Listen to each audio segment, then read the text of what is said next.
Two worlds in one royal borough. For the traumatised locals around the Grenfell Tower, watching emergency services do their grim work, the government's efforts are coming across as from that other world. Andrew Ledson, the leader of the Commons, tried to engage this morning. Enough is enough. I've got friends in that tower. I have a right to be angry. I've got friends in there. Yeah. Because of people saving money, people are dying.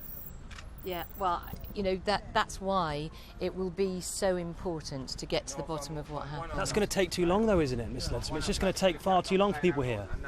We're on the verge of some serious anger in the streets. Yeah. No, I absolutely understand it. I can see it, and I'm deeply, deeply sorry on behalf of all of my colleagues in the House of Commons, sending our greatest sympathy. And as I say, I want to go and take some actions, make some progress on anything that I can today. And you've been here for over an hour, and you've made the effort. When will we see the Prime Minister do the same? I'm absolutely sure. Has this affected her leadership? No, the Prime Minister is trying to get a grip on this. Getting a grip certainly seemed to be what many locals in the immediate vicinity were after. Little faith here in the idea of a public inquiry, little trust in officials. What is Theresa May scared of? Why isn't she down here comforting people? Yeah, you went and saw some firemen and they're talking about security risks. Security risks, she's a disgrace. They put all the black people and all the poor people in the towers, and this has happened. What they should do is make up like a centre for the people them that somebody could come in and counsel them. I don't see anybody do that. If this happened 3 weeks before the general election, every politician would be down. Everyone, yes. Because they all want sound bites. They all want a bit of money. These people... I can't comment, I'm afraid. The PM's new Chief of Staff, Gavin Barwell, saying little about why he was one of a succession of housing ministers who failed to act on a 2013 parliamentary fire safety report seeking to learn lessons from a similar type of fatal fire at another London tower block in 2009. Back in Kensington, incredible efforts. Van after van came. Some volunteers wondered why officials or the council had left this relief effort to ordinary citizens. Relatives arrived staring at the remains of the tower, wishing for a miracle, but no one was around to tell them about the emergency hotline.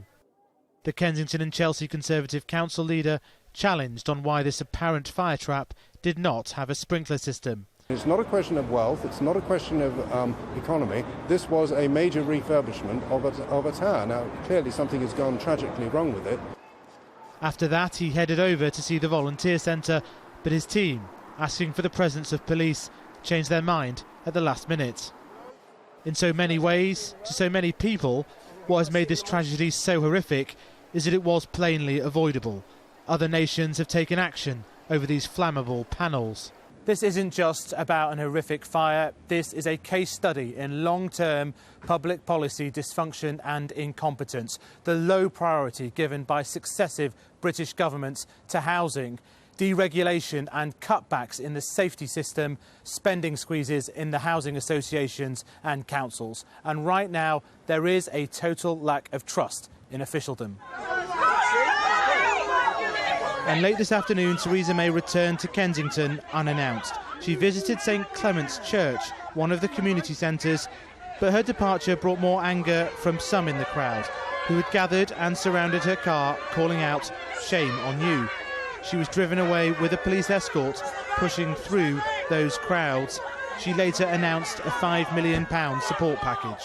It is a terrible tragedy. I have heard horrifying stories from the fire brigade, from the police, and from the victims themselves who were in that tower, but also from other local residents, some of whom, of course, have not been able to go back to their homes either. What I'm now absolutely focused on is ensuring that we get that support on the ground. But this is not really solely about any one party or politician. But for the government, this is already a constitutionally fraught time. Here, at least, it's those in office who need to shoulder the burden and the responsibility too. Faisal Islam, Sky News in Kensington.